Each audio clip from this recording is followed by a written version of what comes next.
Oh, I love going against people significantly higher ranked than me. It's free real estate. Exactly. TikTok shorts. God damn. Mr. Piano Fish, thank you very much for the sub. Very much appreciate it. Please raise your Jester 2 emotes appropriately for the wonderful Piano Fish. Thank you very much, sir. Woo! Okay, we're going first. Remember, Arceus game plan, very simple. Arceus attach NG. Done. Chunky. Okay, we don't bench the Dura until we know what they're playing. Oh, fuck me.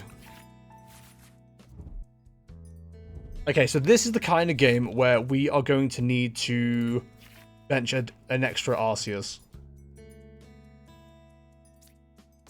I think we bench the Sandaconda. We see how they react. Okay, strong start. Give me a Metal Energy on this Arceus. I'm always wary of a Miraidon knocking it straight out. I think we're good on that. So ideal next turn, we Ultra Ball, grab Arceus Vstar, use that to grab a DTE for the Arceus in play over there, grab a second Vstar ready for the Arceus if it survives, power up the Sandaconda, start taking knockouts. Duraludon won't be relevant in this match. Sandaconda hits for... I mean, even base hits for 140, so 280 on all these cards. We may be able to do some, like, wild farming with Sand Pulse, but Gmax Cyclone hits for, like, 360, so we're good. Don't need to switch plus V-Star. So, okay, this is the way I've been, like, playing this game a little bit more recently, especially with, like, decks that can one-shot an Arceus, like Miraidon. I'll quite often grab the V-Star, then leave a base at the front there, and this will work a lot better actually in the next set when we get Iono and stuff like that. Power up this one in the active, because it can still use Trinity Charge, and let's be honest, we're not taking a knockout with 180. The greedy play is DTE.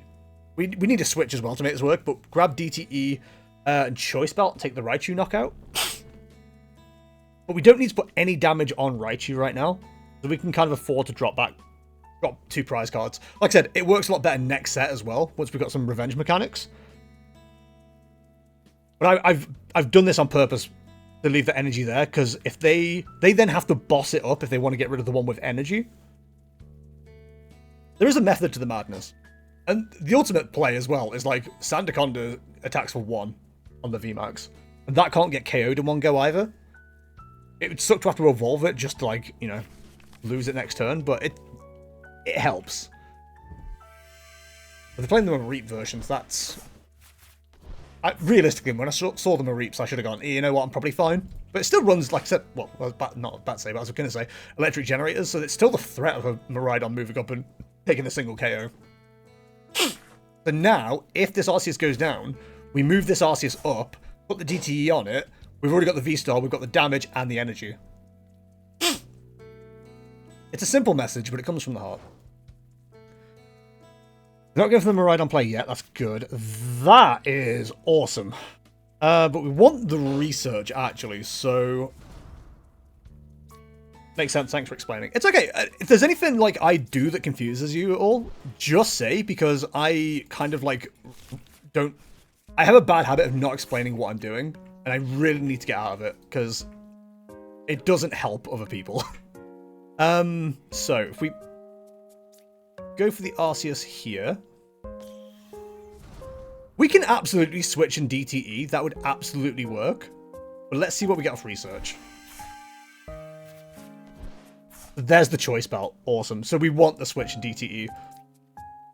These are the things you look for. If you've got a research in hand, and there's stuff you're specifically after, don't waste Starbirth, see if you can get it off the Judge or something else.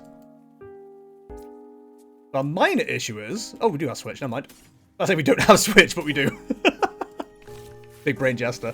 Listen, I might not be the smartest player or the best player in the world, but my, like, thought process, even if I don't explain it well, I've got better at figuring out what I want to do with what I've got available. Does that make sense? Like earlier, I kind of joke about it with Murdo, but I kind of mean it in a bit of a way. Like, Murdo's really bad for like telling me what to do in certain situations, and I've already got exactly what I want to do mapped out. And it might not be the optimal play that I'm doing, but it works. You know what I mean? Like, I know what I'm doing to some degree. But Murdo's been playing a lot longer than me, and likes to think he knows better than me. Which, to a degree, he does. But it's no less annoying, you know what I mean? Like, I'm pretty proud of my plays for the most part. And Murdo's like, you should do this, this, and this. I'm like, I don't wanna.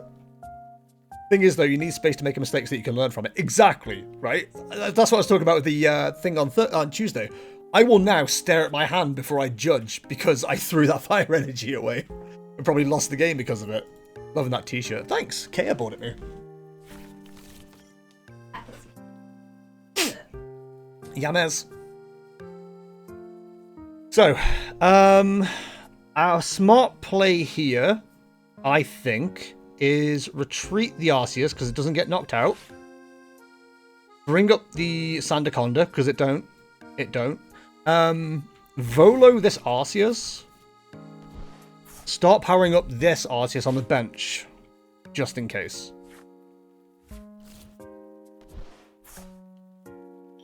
Unless we get boss's orders, in which case we go after that Regieleki VMAX. That's not knockout, is it? 250. It is knockout. Look at this guy using Defiant Band well. Well done, buddy. The thing is, we take the prize cards we need with Sandaconda before they do, so we're good. I default to overthinking plays, but recently I'm going for more simple plays because I've had the mental headspace to screw up a bunch. You've got to let yourself make mistakes at the end of the day. You can't just, like, follow what other people are telling you all the time. Because you don't learn that way. You just follow a pattern and then it all falls apart. And well, we want the boss, right? I don't think there's any other way to do this. I think we boss the Regieleki VMAX, then we can just knock out whatever else comes up. This Arceus isn't required. The Miraidon takes 220 hit. Even if it knocks out the Arceus, we bring up the Sandaconda and win. Yeah, that's fine. We'll even power it up just in case. Do you have to move the energy with Sandaconda or is it optional? I believe it's optional. I wasn't sure then. So what I should have done there is put the silver energy on, just because we already have one available on the map, but that's fine. Also, if you lose, you get good at losing and looking like an amiable human while silently screaming inside. Nah, I just sulk. Okay, yeah, easy calculated.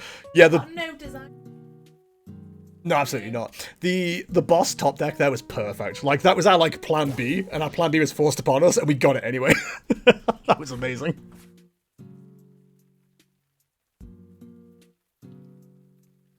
I'm just trying to think, if they had a full bench of Regieleki, could they get the knockout? They can't actually do that now, but 90 on top of the Miraidon's 210. The 90 on top of the 220 is 310. Yes, a 340 if they had all the Regielekis. Maybe play with Raichu. Yeah, the only issue they've got with Raichu, not anymore, the only issue they've got with Raichu is they don't win if they use it. They get rid of all of their energy. And I think we still win. 60 for each enemy, 2 times anyway. Yeah, I don't think they'd get enough energy available for that to work. They need to hit quite a lot. It's 5 energy, isn't it? So manual attach, electric generator if they're lucky, 2 Fluffy. They could get there. The thing that I've been relying on is the Regieleki VMAX for the basic damage boost. Like, that probably would take them over the edge. They need 5 energy to hit 300. Plus the Regieleki VMAX 330. I'm genuinely surprised they didn't Serena the Arceus just to stay in the game a little bit. But one prize card left to take. It doesn't matter what they do here. They had 3 on Miraidon, 2 Flaffies up. Yeah, they had no energy in deck, did they? Maybe they possibly could have gotten the 5. Like, this isn't going to matter. We've got an attachment in hand. We've got Sharon's Care if they do any damage and don't knock it out.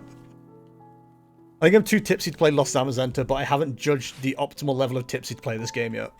And as we all know, there is one, so...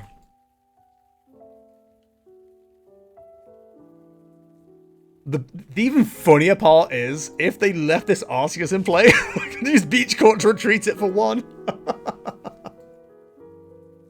Yeah, exactly. Which is very funny.